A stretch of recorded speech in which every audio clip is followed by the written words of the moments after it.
नमस्कार। विश्व समाधान मंच प्यारा उत्तराखंड में आप सबका स्वागत है। आज 17 जून को अब तक की खबरों का जो सारांश है कि सबसे बड़ी खबर है कि जहां एक तरफ यूक्रेन और रूस में भयानक लड़ाई छिड़ी हुई है, संयुक्त राष्ट्र संघ के निकम्मेपन के कारण अमेरिका नाटो राष्ट्रों को लेकर अपने मोहरे यूक्रेन के राष्ट्रपति जेलेंस्की को आगे बढ़ाकर रूस से लड़ाई कर रहा है। लाखों लोग मारे गए हैं। वहाँ परमाणु युद्ध की विभीषिका पूरे विश्व पर उसके खतरे के बादल मंडरा रहे हैं। वहीं दूसरी तरफ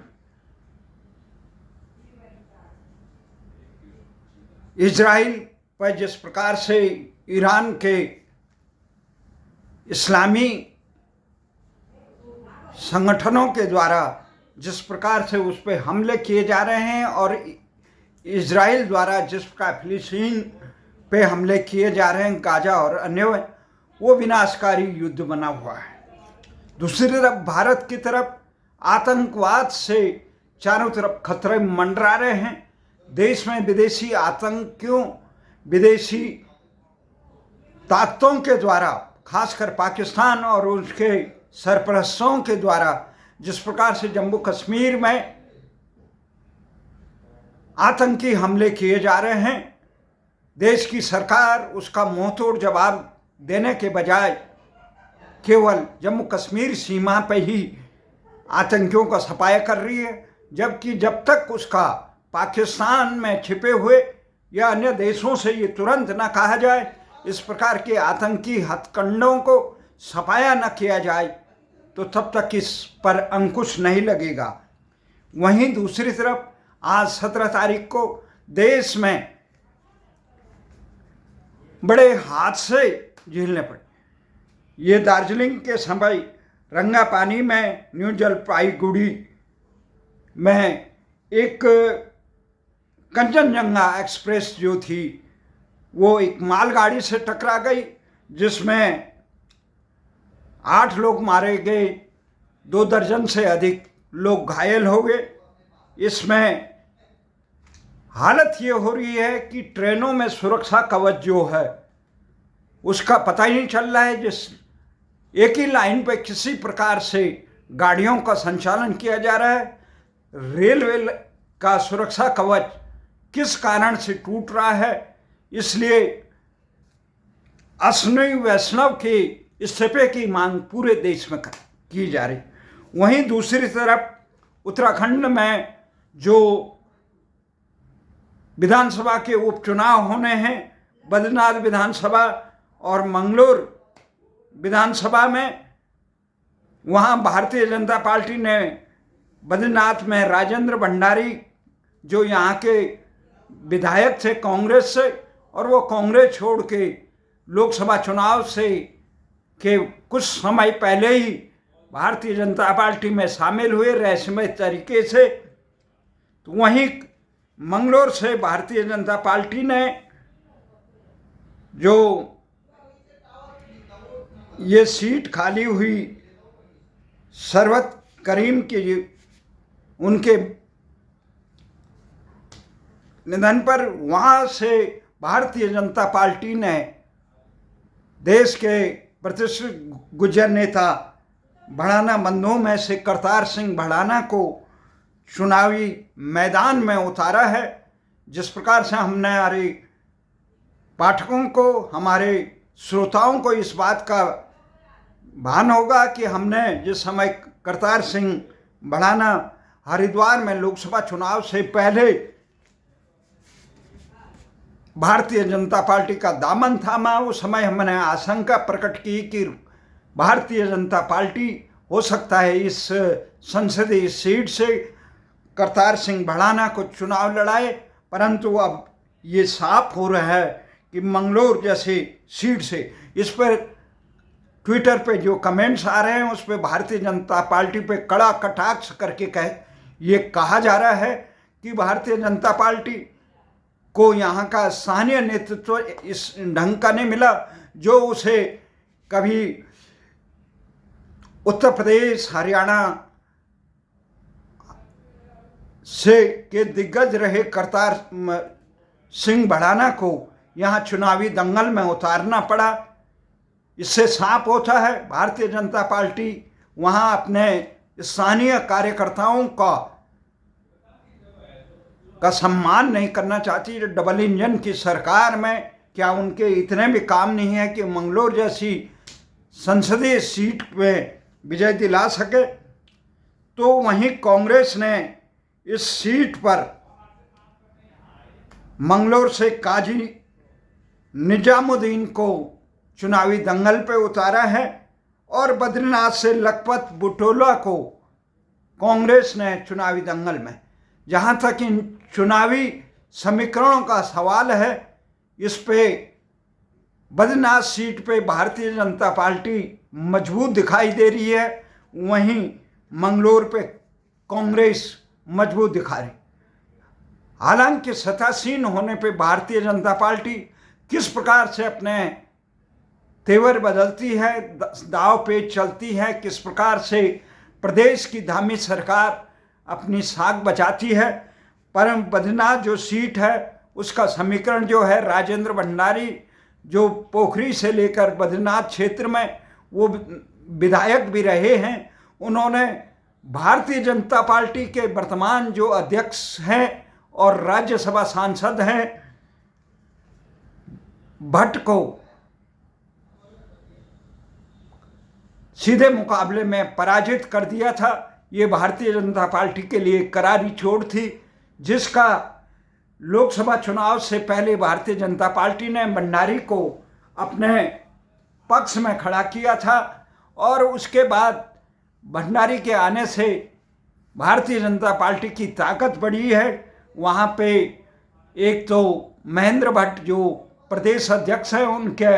यह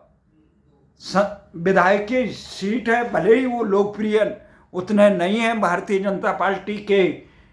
सिंबल के कारण या उनके उसके कारण वो जीत गए। उन पर जहाँ जोशीमठ प्रकरण की भी उपेक्षा का आरोप लगाता है, उन पर जो अंकिता भंडारी प्रकरण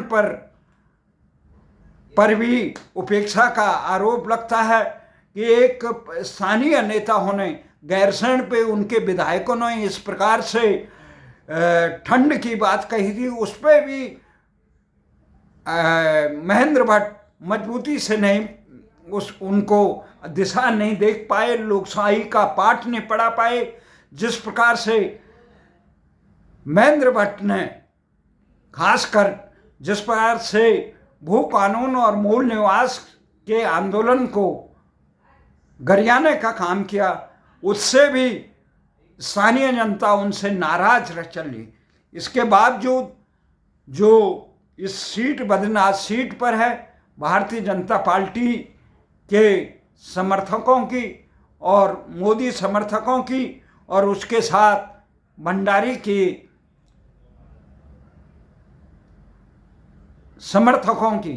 देखा जाए तो वहाँ कांग्रेस एक प्रकार से मजबूत नहीं है। कांग्रेस के जितने दिग्गज थे जो भंडारी के खिलाफ थे, वो भी भारतीय जनता पार्टी में चले जा चुके हैं और उन दिग्गजों को जिनका परंपरागत ढंग से भंडारी से आमना सामना होता था, उनको चुनावी दंगल में उतारने में कांग्रेस विफल रही। कांग्रेस आला कमान या स्थानीय नेताओं को, नेतृत्व को ये बताने उनको अपने पक्ष में करने का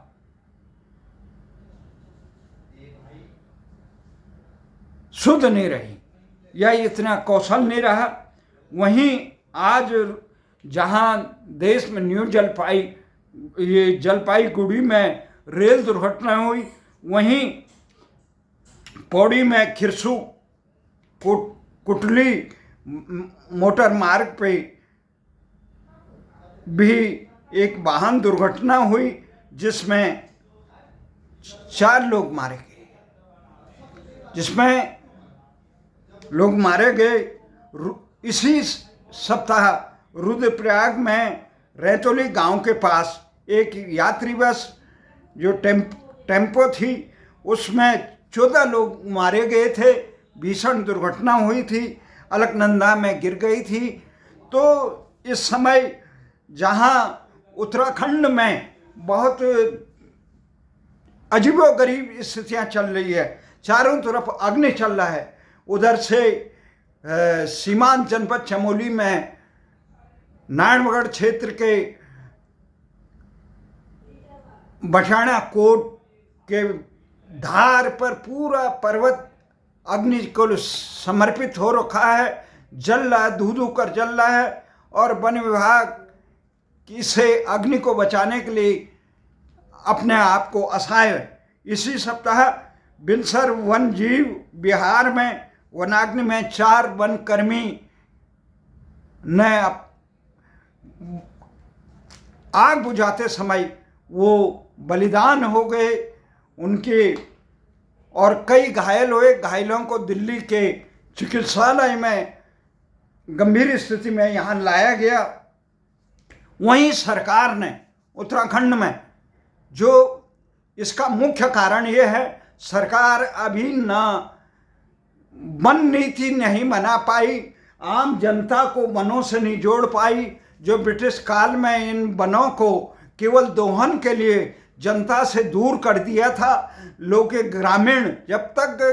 गांव के निकटवर्ती गांवों के लोगों को इससे नहीं जोड़ेंगे और वन विभाग के रहमो करम पर ये वन नहीं बचाए जा सकते हैं। वन विभाग, क्योंकि लोगों का अपना तो गुजर बसर ही इन जंगलों में होता है, और लोग इन जंगलों में इस प्रकार के किसी प्रकार के तत्वों को आने नहीं देते थे। परंतु जब से वन विभाग ने, सरकार ने इस प्रकार की नीतियां बनाई, आम जनता को दूर कर दिया, और स्वयंसेवी संस्थाओं जो केवल बजट खाने में लगे रहते हैं, ऐसी संस्थाओं में वृक्षारोपण और अग्नि बुझाव और जागरूकता की वो देते हैं, जबकि ये ग्राम पंचायत के द्वारा होनी चाहिए। ग्राम पंचायत के द्वारा होती, ग्रामीण लोगों को इसमें सहभागिता होती, ग्रामीण लोगों के हक हकूक़ों की रक्षा होती, तो ये वन सदाबहार रहते। तो इसके लिए सरकार को गंभीरता से, सरकार ने अभी तक इस पर कोई काम नहीं किया। उत्तराखंड में जो सरकारें रही, वो दिल्ली के, चाहे कांग्रेस की रही, भारतीय जनता पार्टी की रही, दिल्ली के आला कमानों की रहमो करम पे रही। उनका ये कोशिश रही उत्तराखंड में जमीन से जुड़ा कोई मजबूत नेता ना रहे। इसमें तमाम, और इस समय धामी जैसे नेता, जिस प्रकार से भारतीय जनता पार्टी ने जो विधायक हार चुके थे अपनी सीट से, उनको प्रदेश का मुख्यमंत्री और प्रदेश का अध्यक्ष बनाया, उससे साफ लगता है कि केंद्रीय नेतृत्व केवल अपने प्यादों को वहां आसीन करना पड़ता है, जनाधार वाले नेताओं को नहीं होता है। इसीलिए प्रदेश की समस्याएं डबल इंजन के बावजूद लोग ये कह रहे हैं यहाँ पे बाहरी तत्वों का इस प्रकार से घुसपैठ हो गया। अंकिता भंडारी प्रकरण हो, उन पे यहाँ पे जो घुसपैठ हो गया, जो यहाँ के सीमांत जनपद, देश की सुरक्षा से लेकर उत्तराखंड की जनसांख्यिकी का, यहाँ के अमन चैन को खतरा है, जिससे हल्द्वानी जैसे प्रकरण हो रहे हैं, घुसपैठ हो रहे हैं, देश के राष्ट्र विरोधी तत्व से बाहर से आ रहे षड्यंत्र के तहत काम किया जा रहा है। उस पर रोकने के लिए भू कानून और मूल निवास का जो आंदोलनकारी 1950 से लेकर हिमालयी राज्यों की तरफ से मांग कर रहे हैं, उस चीज़ की उपेक्षा करके यहाँ पे समान नागरिक संहिता की बात कह गई सरकार। समान नागरिक संहिता को सामने लाया, जिस नागरिक संहिता से किसी प्रकार के यहाँ की वर्तमान समस्याओं का समाधान नहीं किया जा। समान नागरिक संहिता पूरे देश में हो, उसका स्वागत है, उसका विरोध नहीं, पर सरकार को घुसपैठियों से इस प्रदेश को, सीमांत प्रदेश को कश्मीर की तरह, बंगाल की तरह, असम की तरह यहाँ घुसपैठियों का बाहुल्य न बने, यहाँ के अमन चैन को ग्रहण न लगाए, इसके लिए भू कानून और मूल निवास का बहुत जरूरी था। जिस प्रकार से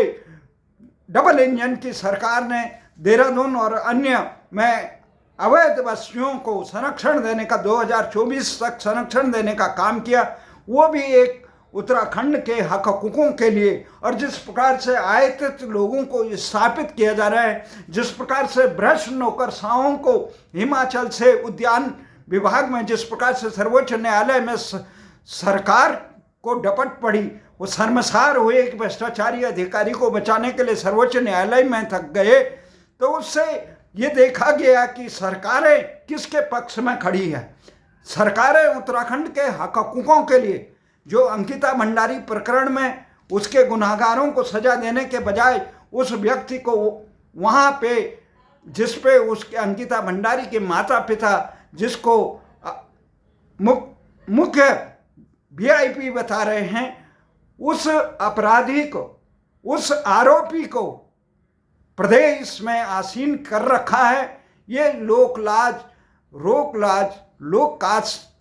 चलाने के लिए कुछ हो। इस प्रकार से उत्तराखंड के लोगों को, भले ही उत्तराखंड के लोग अपने हितों के प्रति उदासीन रहें, भले ही वहाँ के नेता और नौकरशाह केवल डबल इंजन की सरकार मस्त रहें, परंतु उत्तराखंड के बुद्धिजीवी, जिनको उत्तराखंड भाजपा के नेता कभी माओवादी कभी आंदोलनजीवी कहकर कटघरे में खड़ा करता है, परंतु हकीकत है उत्तराखंड के हक हकूकों के लिए उत्तराखंड की वर्तमान इन सरकारों, इसका मूल कारण है जनता से जुड़े हुए, जनसेवा से जुड़े हुए लोगों को नज़रअंदाज करके प्यादों को, चाहे लोकसभा का टिकट हो, विधानसभा का टिकट हो, या मुख्यमंत्री के पद पे हो, या मंत्रिमंडल में बिठाना हो, अध्यक्ष पद पे बिठाना हो, जनता द्वारा नकारे हुए लोगों को, जनता द्वारा उपेक्षित लोगों को, जन सेवा से जुड़े लोगों को नकारने के कारण प्रदेश और देश को बड़ा खमियाजा भुगतना पड़ा। तो ये अब सरकार ने एक महत्वपूर्ण काम किया है, जो अपने उपलब्धि कि जोशीमठ की समस्याओं का निदान करने के बजाय जोशीमठ का नाम बदला जा रहा है। हम नाम बदलने के लिए तैयार हैं कि अच्छा नाम होना चाहिए। जो हमारा परंपरागत नाम है ज्योतिर्मठ था, उसे स्वीकार है, परंतु गुलामी के उन कलंकों को जिनको दूर करने के लिए प्रधानमंत्री स्वयं लाल किले के प्राचीर से कहते हैं, जिनको चिन्हित करने के लिए प्रदेश सरकार कहती है, कालू डांडा जिसे सर लेंसिनोन फिरंगियों द्वारा लगाए हुए उस बदनुमा कलंक को हमारे माथे पे क्यों है, उसे कालू डांडा के नाम पे क्यों नहीं जाना जाता है, उसका नाम क्यों नहीं बदला। हम तो ये कह रहे हैं नियत भी सरकार बदले, ज्योतिर्मठ को हम स्वीकार करते हैं, पर जोशीमठ के लोगों की जो पीड़ा थी, जो 7वें-8वें दशक से जो पीड़ा रही, जिस प्रकार से अभी इसी सप्ताह जो केदारनाथ त्रासी के इस समय हम देखते हैं पूरे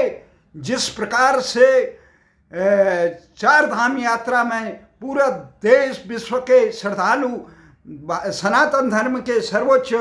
धामों के दर्शन करने के लिए, आशीर्वाद करने के लिए जा रहे हैं, परंतु प्रदेश सरकार उनको सुगम यात्रा को सुगम बनाने के लिए, उचित व्यवस्था तक बनाने के लिए नाकाम रही। वो दिल्ली के चुनावों में दाएं बाएं घूमते रहे। जब क्या मुंह लेके वो दिल्ली में आए, जब दिल्ली के लाखों उत्तराखंडियों को, जो दिल्ली की जनसंख्या का 7वां हिस्सा का प्रतिनिधित्व करता है, उनको एक टिकट दिलाने के लिए भी ये लोग नहीं आ पाए और बेशर्मी से दिल्ली की सड़कों में खाक छानते रहे। दिल्ली में तो लोगों ने मन बना चुके थे केजरीवाल को सबक सिखाने के लिए, कांग्रेस की अंध तुष्टिकरण को सबक सिखाने के लिए, परंतु जिस प्रकार से उत्तराखंड के नेता जो उत्तराखंड के हक हकूक़ की रक्षा न उत्तराखंड में कर पाए, उत्तराखंड के पानी जो हिमाचल और उत्तराखंड का जो उत्तर भारत के अधिकांश जो प्यास बुझाता है। नदियाँ से आती हैं, अधिकांश प्रमुख नदियाँ यहीं से आती हैं। वहाँ के जल संसाधन, विद्युत संसाधन, बांधें इतनी बनी, विस्थापित उत्तराखंड के लोग हुए, पर लेकिन बिजली और उस पानी में छूट मिली दिल्ली वासियों को, उत्तराखंड के लोगों को। चुनावों के समय के बाद, तुरंत बाद, मतदान के बाद भारी बिजली की दरों में बढ़ाई दी, अनाप शनाप मीटर बढ़ा दिए गए। ये इस प्रकार का जो कार्य है, यो सरकार की के चेहरे को बेनकाब करते हैं। हमारा ये मानना है, जो सरकारें जनहित के लिए काम नहीं करती है, उनके लिए जनता को कड़ा अंकुश लगाना चाहिए। जिस प्रकार से इस समय राष्ट्रीय स्वयंसेवक के वरिष्ठ नेता ने कहा, भगवान राम ने अंकुश लगाया, सदा मद में छूट, जिस मर्जी को टिकट दे दो। उत्तराखंड के लोगों को अपने विवेक का काम नहीं किया, अपने हक हकूकों का काम नहीं किया। भले ही जीत गए, पर हमें आशा नहीं है। उत्तराखंड के जब मुख्यमंत्री से लेकर अध्यक्ष से लेकर उत्तराखंड के हक हकूकों के बारे में नहीं एक शब्द बोलने के लिए तैयार नहीं है, तो ये सांसद क्या बोलेंगे, ये क्या करेंगे, जिनके एक शब्द अभी तक नहीं निकले। तो ये तो बातें हैं। इन्हीं सभी बातों को ध्यान में रखते हुए आज हम इस चर्चा में एक प्रमुख खबर और सम्मिलित करते हैं। वो खबर थी कि राहुल गांधी ने रायबरेली से ही, जो लोकसभा चुनाव 2024 में रायबरेली, उत्तर प्रदेश की रायबरेली और केरल के वायनाड से चुनाव जीते थे, भारी बहुमत से जीते थे, उन्होंने आज घोषणा की कि वो केरल के वायनाड से सीट खाली करेंगे और वहाँ से उनकी छोटी बहन प्रियंका गांधी चुनाव लड़ेगी। ये उनका बहुत सूझबूझ का था, क्योंकि अगर वो रायबरेली से छोड़ते तो रायबरेली से वहाँ भारतीय जनता पार्टी बड़ी मजबूती से उनको चुनौती देती, परंतु उन्होंने बहुत सोच समझ के केरल को किया। केरल में इस समय कांग्रेस और इंडिया गठबंधन की मौजूद है। दूसरे शब्दों में हम ये कह रहे हैं, महंगाई की जो मार है, उत्तर भारत में अधिकांश गर्मी से बुरा हाल है, आज बुरा हाल है। दिल्ली से लेकर में पानी की हाहाकार मची है। तो इसके लिए एक समस्या का समाधान करने के लिए जब से राजनीति में यहाँ केजरीवाल और मोदी का जैसा पदार्पण हुआ, वहाँ से दिल्ली की राजनीति, दिल्ली के लोगों के जनजीवन, यहाँ सफाई के नाम पे एक ने झाड़ू रख दिया चुनाव चिन्ह, दूसरे ने स्वच्छता अभियान, और यहाँ दिल्ली में कूड़ा का ढेर चारों तरफ। तो बिल्कुल डगमा एक दूसरे को शहर मात के कारण यहाँ वो कह रहे हैं हरियाणा ने पानी बंद कर दिया, हिमाचल ने छोड़ दिया, पता नहीं क्या। यहाँ कोई सिस्टम ही नहीं बना, क्योंकि अनगिनत कॉलोनियाँ जो भी बनी हुई हैं, वहाँ सिस्टम से किसी भी स्थानीय नगर निगम वालों को, राजस्व वालों को, पुलिस वालों को इसका कहीं भान नहीं है कि यहाँ पे सही लोग बसे हैं, गलत लोग में हैं, कौन सरकारी ज़मीन पे कब्जा कर रहा है, कौन क्या कर रहा है, किसी को भान नहीं। केवल वोट बैंक की राजनीति चली। इस वोट बैंक की राजनीति तब तक ये सुधर नहीं सकता है कि जब तक यहाँ योगी जैसे मजबूत नेता ना आए, जो कानून को तोड़ने वालों को, अपराधियों को, जो किसी भी भेष में हैं, उनको सबक सिखाएं। तो ये जल की समस्या हो, यहाँ विद्यालयों की समस्या है, चिकित्सा की समस्या है, इतने होने के बाद आम जनता के लिए समस्या ही समस्या है। उनका जीवन कैसे सुभर बनेगा, इसी आशा और विश्वास के साथ फिर कल नए समाचारों पर की समीक्षा करेंगे और बताएंगे कौन लोकसभा अध्यक्ष के लिए जो खींचतान चल रही है इंडिया गठबंधन और भारतीय जनता पार्टी के राजग गठबंधन के सहयोगी दलों के बीच में कौन बनेगा भारत की लोकसभा का नया अध्यक्ष, संसद का सत्र होने वाला है, उसकी तैयारियों के लिए प्रधानमंत्री अभी G7 बड़े देशों के 7 देशों के दौरे पे गए। G7 में भले ही भारत नहीं है, अतिथि के रूप में बुलाया जाता है, परंतु उसके बावजूद भारत का कद निरंतर बढ़ रहा है। पर महंगाई जो सरकारें चुनाव के बाद तेल, ईंधन, इन चीज़ों में बढ़ा कर रहे हैं, वो जन विरोधी काम कर रहे हैं। चाहे कर्नाटक की सरकार बढ़ाए, चाहे दूध से लेकर सब्जी और सारे कीमतों में महंगाई पे वो लगी है, इन पे अंकुश लगना चाहिए। बिजली का ये जनता के प्रति जवाबदेह होना चाहिए। इन्हीं आशा और शब्दों के साथ कल तक के लिए जय हिंद।